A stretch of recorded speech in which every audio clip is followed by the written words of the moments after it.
చేసుకున్నాం. పరిశుద్ధుడు అయిన మా దేవ యేసు ప్రభువా, మీకు వందనాలు స్తోత్రాలు చెల్లిస్తున్నాం. ఈ నూతన గృహములో చేరి ఇప్పటి వరకు పాటల ద్వారా మిమ్మల్ని ఘనపరిచే కృప మీరు ఇచ్చినందుకై మీకు స్తోత్రాలు. మీ జీవపు మాటలు నాయన ధ్యానం చేసుకుంటూ ఉండగా మీరే మీ మాటల ద్వారా ప్రతి ఒక్కరితో మాట్లాడండి.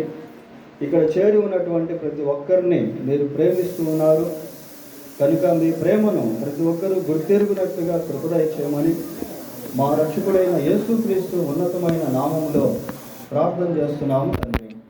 ఆమేన్. పిల్లరా, చాలా సంతోషం. మన బ్రదర్ సాంగ్ గారు అలాగే మన సోదరి చందమ్మ ఈ కుటుంబం ఎంతో ప్రయాసంతో చాలా చక్కటి గృహాన్ని నిర్మించుకున్నారు. చూసేదానికి చిన్నదిగా అయినప్పటికీ తాజ్ మహల్ లాగా, it looks like a small Taj Mahal. చాలా అందంగా సౌందర్యంగా కళాకాంతులతో నిర్మాణం చేస్తున్నారు. చాలా సంతోషం. మరి స్వామి గారికి వారి కుటుంబానికి కంగ్రాచులేషన్స్ తెలియజేస్తా ఉన్నాం. అలాగనే ఈ సమయంలో ఈ గృహప్రవేశ కార్యక్రమానికి మరి ఎంతోమంది బంధువులు అలాగనే స్నేహితులు స్థానిక సంఘస్థులు అనేక మంది వచ్చారు. వారిని బట్టి కూడా దేవుని స్తోత్రాలు, వారందరికీ శుభాలు తెలియజేస్తా ఉన్నాం. మరి కొద్ది నిమిషాలు దేవుని వాక్యంలో నుండి కొన్ని విషయాలు మనం జ్ఞాపకం చేసుకున్నాం. మరి ఇందాక కొన్ని వచనాలు ఆల్రెడీ మనం చదువుకున్నాం. మనం చదువుకున్నటువంటి వచనాల్లో 24వ కీర్తన 9వ వచనం ఒకసారి చూద్దాం. 24వ కీర్తన 9వ వచనంలో, గుమ్మములారా మీ తలలు పైకెత్తుకొనుటి, పురాతనమైన తలుపులారా మహిమగల రాజు ప్రవేశించినట్లు మిమ్మును లేవనెత్తుకొనుటి. మహిమగల రాజు ప్రవేశించినట్లు అన్నటువంటి మాటను అక్కడ మనము చూస్తూ ఉన్నాం. మరి యేసుక్రీస్తు ప్రభువు ఆయన రాజులకు రాజుగాను ప్రభువులకు ప్రభువుగాను ఉన్నటువంటి వాడు. ఆయన్ని మన గృహంలోనికి ఆహ్వానించుట లేక పిలుచుట అనేటువంటిది చాలా ప్రాముఖ్యమైనటువంటి విషయం. బైబిల్లో మనం చూస్తాం. ప్రకటన గ్రంథం 3వ అధ్యాయం 20వ వచనంలో, ఇదిగో నేను తలుపు వద్ద నిలుచుండి తట్టుచున్నాను, ఎవడైనా నా స్వరము విని తలుపు తీసిన ఎడల నేను వారి వద్దకు వస్తాను అని ప్రభువు అంటున్నాడు. వారితో కలిసి భోజనం చేస్తాను అని ప్రభువు మాట్లాడుతూ ఉన్నాడు. కాబట్టి ఎవరు యేసుక్రీస్తు ప్రభువుని పిలిచిన వారి వద్దకు ఆయన వస్తాడు. ఎవరు ఆహ్వానించినప్పటికీ యేసు ప్రభు కాదనేటువంటి వాడు కాదు. ఆయనకు ఎటువంటి భేదాభిప్రాయాలు అనేటువంటివి లేవు. యేసుక్రీస్తు అందరికీ ప్రభువు అన్నటువంటి మాటను బైబిల్లో మనం చూస్తాం. మరి ప్రభు ఇక్కడ భోజనం అంటే సహవాసం అన్నమాట.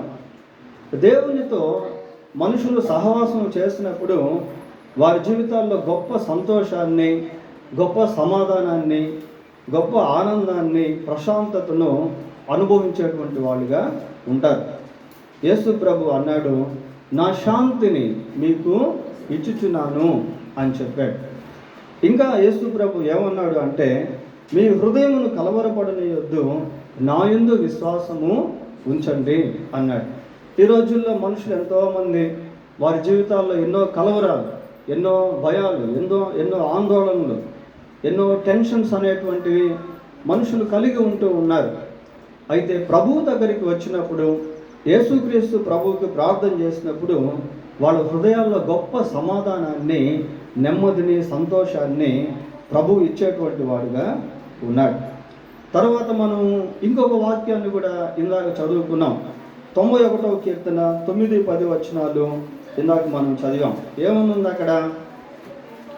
యెహోవా నీవే నా ఆశ్రయమని, నీవు మహోన్నతుడైన దేవుణ్ణి నీకు నివాసముగా చేసుకొని ఉన్నావు. నీకు అపాయమేమీ రాదు, ఏ తెగులు నీ గుడారమును సమీపించదు. ఏ తెగులు నీ గుడారము సమీపించదు అంటే నీవు నివసించేటువంటి ప్రదేశం, గుడారము అంటే పాత నిబంధన కాలంలో అబ్రహాము, ఇస్సాకు, యాకోబు వాళ్ళు గుడారాల్లో నివాసాలను కలిగి ఉండేవాళ్ళు. ఈ రోజుల్లో దేవుని మహాకృపను బట్టి మనకు మంచి కాంక్రీట్ గృహాలు అనేటువంటివి మనం నిర్మించుకుంటూ ఉన్నాం. యెహోవా ఇల్లు కట్టించిన ఎడల దాని కట్టువారి ప్రయాసము వ్యర్థమే. ఒక గృహం కట్టాలి అంటే దానికి ఎంతో ప్రయాస అనేటువంటిది అవసరం. అయితే దేవుడు కృప చూపిస్తాడు, దేవుడు సహాయం చేస్తాడు. సరే, ఇక్కడ ఏమని చూస్తున్నామంటే ఏ తెగులు నీ గుడారమును సమీపించదు అన్నటువంటి మాటలు మనం చదువుకుంటా ఉన్నాం. కాబట్టి దేవుని యొక్క కాపుదలను గురించి ఇక్కడ మనం చూడవచ్చు. యోబు గ్రంథం 1వ అధ్యాయం 10వ వచనంలో దేవుని కాపుదలను గురించి అక్కడ రాయబడి ఉంది. ఏమనుందో ఒకసారి చూడండి.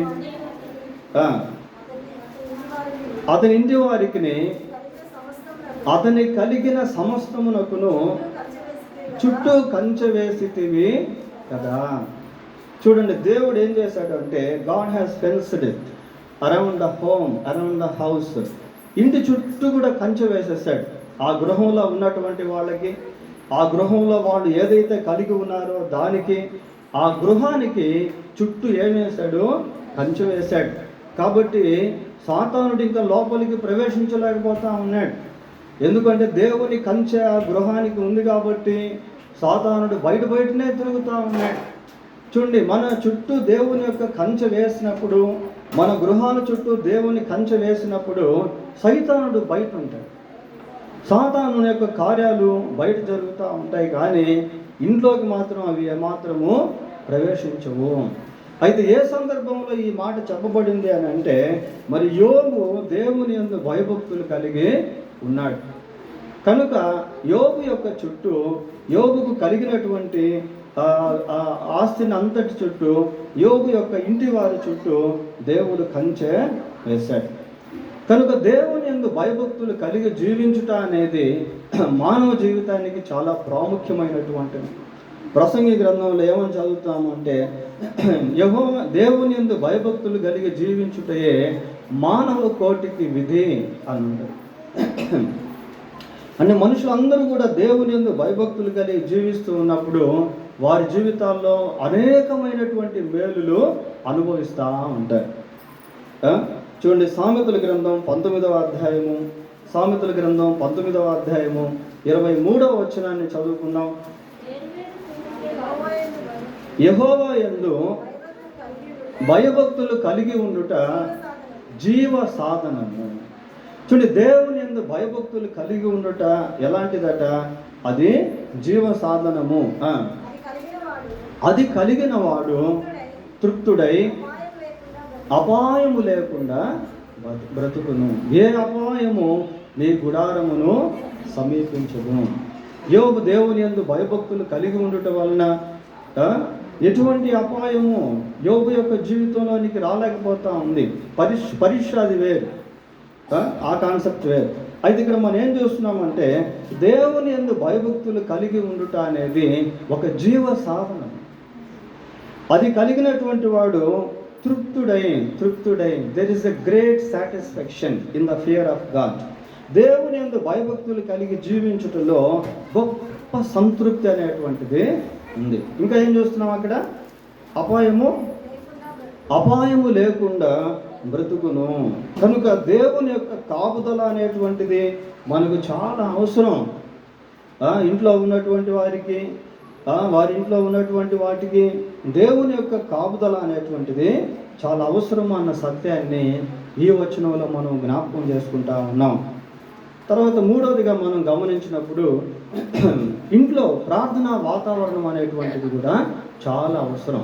చూడండి, ఒకసారి అపోస్తుల కార్యములు 12వ అధ్యాయము, అపోస్తుల కార్యములు 12వ అధ్యాయము, అక్కడ ఒక గృహం మనకు కనబడుతుంది.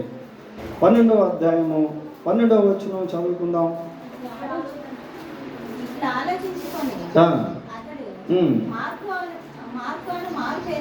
మార్కు అను మారు పేరు గల వచ్చెను. అక్కడ అనేకులు కూడి ప్రార్థన చేయుచుండేది. ఇక్కడ ఒక గృహాన్ని మనం చూస్తాము. యోహాను మార్కు యొక్క గృహంలో అనేక మంది కలిసి ఏం చేస్తున్నారు? ప్రార్థన చేస్తూ ఉన్నారు. నిజంగా స్వామి గారు మరి వారి గృహంలో ఈ కూడికి ఏర్పాటు చేయడం అనేటువంటిది చాలా సంతోషం.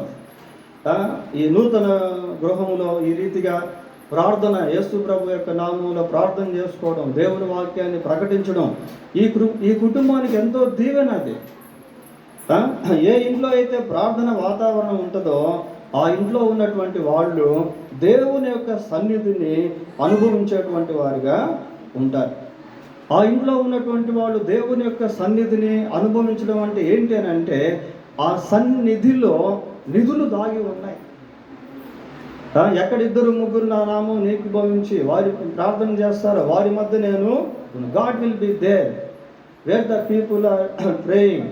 ప్రజలు ఎక్కడైతే ప్రార్థన చేస్తూ ఉంటారో అక్కడ దేవుడు ఉంటాడు. ఇలా ఈ ఇంట్లో ప్రార్థన జరుగుతూ ఉంది. ఎంతోమంది కలిసి ప్రార్థన చేస్తూ ఉన్నారు. ప్రార్థన చేయడం అంటే bringing hour need to God, మన యొక్క అవసరతలను దేవుని వద్దకు తీసుకుని వెళ్ళడం.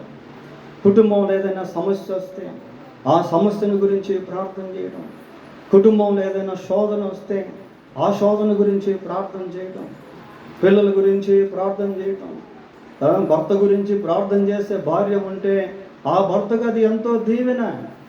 పిల్లల కోసం ప్రార్థన చేసేటువంటి తల్లి ఉంటే ఆ పిల్లలకి అదెంతో కాపుదల, అదెంతో కంచె. కాబట్టి ఇంట్లో ప్రార్థన చేస్తూ ఉన్నప్పుడు దేవుని యొక్క సన్నిధి ఆ గృహంలో ఉంటుంది. దేవుని యొక్క ప్రశాంతత ఆ గృహంలో ఉంటుంది. వాట్ ఎవర్ వీ నీడ్, మన అవసరత ఏదైనప్పటికీ కూడా అది ప్రార్థనాపూర్వకంగా దేవుని సన్నిధికి తీసుకెళ్ళాలి. ఒకవేళ వ్యాధితో బాధపడుతూ ఉన్నప్పుడు, కష్టం వచ్చినప్పుడు, శ్రమ వచ్చినప్పుడు, బాధ కలిగినప్పుడు, కుటుంబంలో ఏదైనా అవసరతలు ఉన్నప్పుడు వాటిని దేవుని దగ్గరికి తీసుకుని వెళ్ళుట అనేదే ప్రార్థన. అదే ప్రార్థన. బైబిల్లో మనం చూస్తాం ఏంటి అంటే, క్రీస్తు యేసునందు దేవుడు మీ ప్రతి అవసరతను ప్రతి అవసరతను దేవుడు తీర్చేటువంటి వాడిగా ఉన్నాడు. మరి కానాను ఇందులో ద్రాక్షారసం అయిపోయింది. వాళ్ళకి ఏం చేయాలో అర్థం కావట్లేదు. It was a big lack, అది ఒక పెద్ద కొరత. అయితే ఆ సమయంలో దేవుడు ఏం చేశాడు అంటే అద్భుతాన్ని చేశాడు. మరి సారేపతు విధవరాలు ఇంట్లో ఆహారం లేదు. అటువంటి సమయంలో దేవుడు ఏం చేశాడు అంటే అద్భుతాన్ని చేశాడు. So our God is a God who performs the miracles. కాబట్టి దేవుడు ఎలాంటి వాడు అంటే ఆయన అద్భుతాలను చేసేటువంటి వాడు. నా నామంలో ఏది అడిగినా నేను చేస్తాను. ఎవరైనా ప్రార్థన చేసుకోవచ్చు, పిల్లలు ప్రార్థన చేసుకోవచ్చు, పెద్దలు ప్రార్థన చేసుకోవచ్చు, ఎవరైనా సరే ప్రార్థన చేసుకోవచ్చు. బైబిల్లో ఒక మాట ఉంది, ఏమనుందంటే రోమాపత్రికలో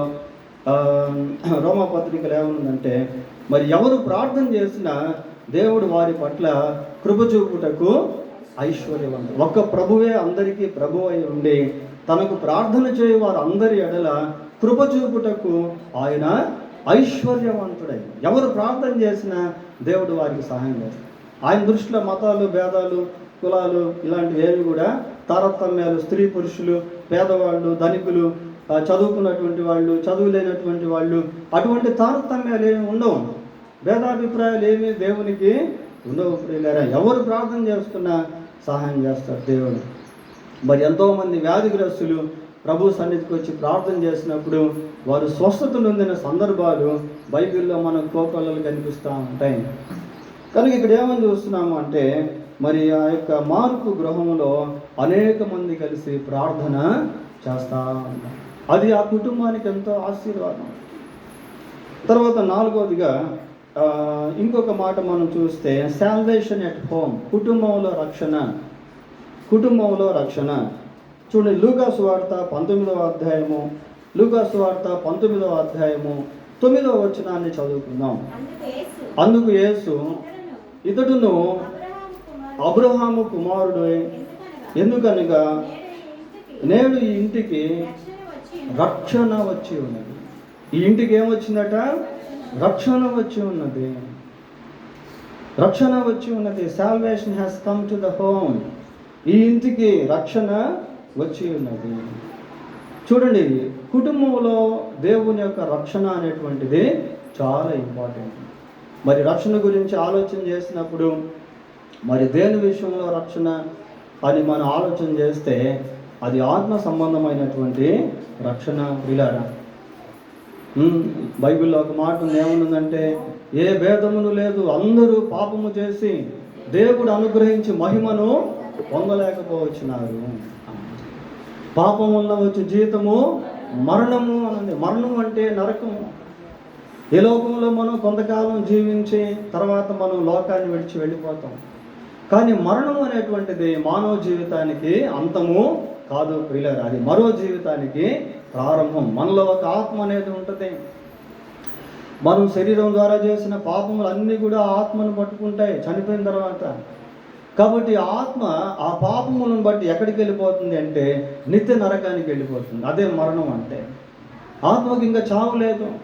ఈ చావు లేనటువంటి ఆత్మ ఆ నిత్య నరకంలో యుగ యుగాలు బాధ అనుభవిస్తూ ఉంటుంది, పాపము యొక్క శిక్ష అనుభవిస్తూ ఉంటుంది.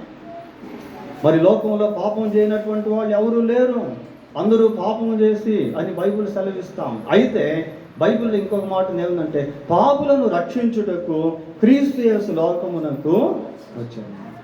మరి యేసుక్రీస్తు ప్రభు ఈ లోకానికి వచ్చి ఆయన పరిశుద్ధుడిగా జీవించి మనుషులందరి పాపముల కొరకు సిలువలో ఆయన ప్రాణం పెట్టాడు, తన రక్తాన్ని చిందించి మరణించాడు, సమాధి చేయబడి సజీవుడై 3వ రోజు తిరిగి లేచాడు. ఎవరైతే యేసు ప్రభువునందు విశ్వాసం ఉంచుతారో వారందరూ కూడా పాప క్షమాపణ పొందుతారు. ఎవరైతే యేసు ప్రభువునందు విశ్వాసం ఉంచుతారో వారందరూ కూడా రక్షింపబడతారు. ఇంకొక మాట కూడా బైబిల్లో మనం చూస్తాం, ఏముందంటే, ప్రభు అయిన యేసునందు విశ్వాసం ఉంచుము, అప్పుడు నీవును నీ ఇంటి వారును రక్షణ పొందుదురు. నేడు ఇంటికి రక్షణ వచ్చింది. పోతే చివరిగా మరి బైబిల్లో ఎటర్నల్ హౌస్ అనేటువంటిది ఒకటి ఉంది. అంటే నిత్య గృహము. ఇది ఏంటి అంటే పరలోక రాజ్యము. నిత్య గృహము అంటే పరలోక రాజ్యం ప్రియులారా. ఇక్కడ చూడండి, చిన్న గృహమైన ఇది ఎంతో అలంకరణతో నింపబడి ఉంది. చాలా సంతోషం. ఇంత చక్కగా ఉన్న ప్లేస్లో వీళ్ళు కట్టుకోవడం అనేది ఇట్ ఈస్ వెరీ హ్యాపీ. అయితే అదే సమయంలో పరలోకంలో దేవుడు ఒక గృహాన్ని కడతా ఉన్నాడు. ఆ గృహము చాలా శ్రేష్టమైనటువంటిది. ఆ గృహము ఎలాంటిది అంటే దాని యొక్క కాంపౌండ్ వాల్, ప్రహరీ గోడ దగదగా మెరిసేటువంటి సూర్యకాంతములతో కట్టబడ్డాయి. అక్కడ ఉన్నటువంటి వీధులు బంగారు వీధులు. దీని యొక్క వర్ణన అంతా కూడా మనం ప్రకటన గ్రంథం 21వ అధ్యాయంలో చూస్తూ ఉంటాం. ఆ యొక్క గృహానికి మనల్ని తీసుకుని వెళ్ళేదానికి ప్రభు రాబోతున్నాడు. It is the special place for human beings who believed in Christ. యేసుక్రీస్తునందు విశ్వాసం వచ్చినటువంటి వారి నిమిత్తము దేవుడు ఒక ప్రత్యేకమైనటువంటి గృహాన్ని కడతా ఉన్నాడు. యోహాను సువార్త 14వ అధ్యాయము 2వ వచనం చూడండి. 14వ అధ్యాయం 2వ వచనం.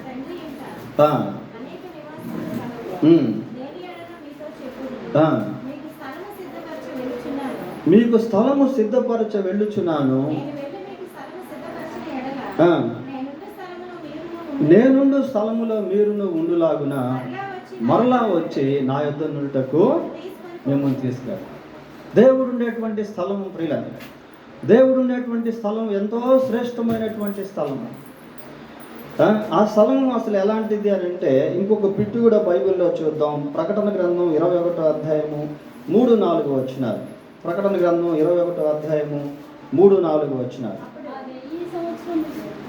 21 అమ్మా. దేవుని నివాసము మనుషులతో కూడా ఉన్నది, ఆయన వారితో కాపురం ఉండును, వారు ఆయన ప్రజలై ఉందురు,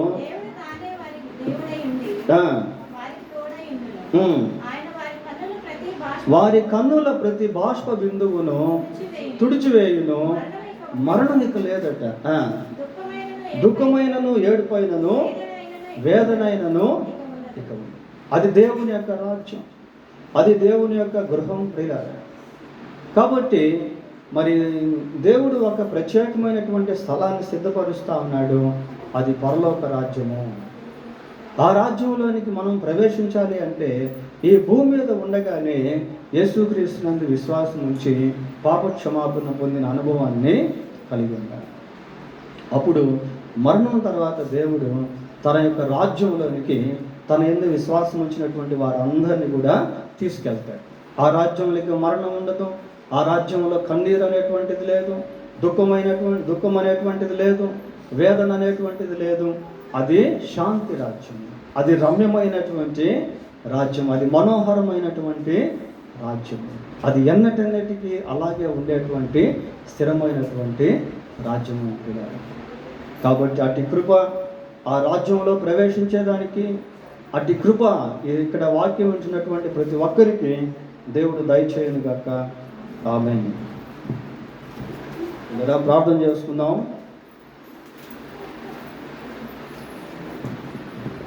కనికరం కలిగిన మా తండ్రి, పరిశుద్ధుడైన దేవా, మీ పాదములకు వందనాలు స్తోత్రాలు చెల్లిస్తూ ఉన్నాం నాయన. మీరు ఇచ్చిన వర్తమానాన్ని బట్టి మీకు స్తోత్రాలు చెల్లిస్తున్నాం ప్రభువా. నాయన, ఈ కుటుంబం మీ సన్నిధిని ప్రేమించి ఏర్పాటు చేసుకునే ఈ కూడికను బట్టి మీకు వందనాలు స్తోత్రాలు. వీరిని కూడి వచ్చిన ప్రతి ఒక్కరిని దీవించమని వేడుకుంటూ మా రక్షకుడైన యేసుక్రీస్తు పరిశుద్ధమైన నామంలో ప్రార్థన చేస్తున్నాం తండ్రి. ఆమేన్. మా సాక్ష్యం పిల్లలు ఒక సాక్ష్యం విందాం. మన మధ్య సహోదరుడు చెన్నమ్మ వారి సాక్ష్యం.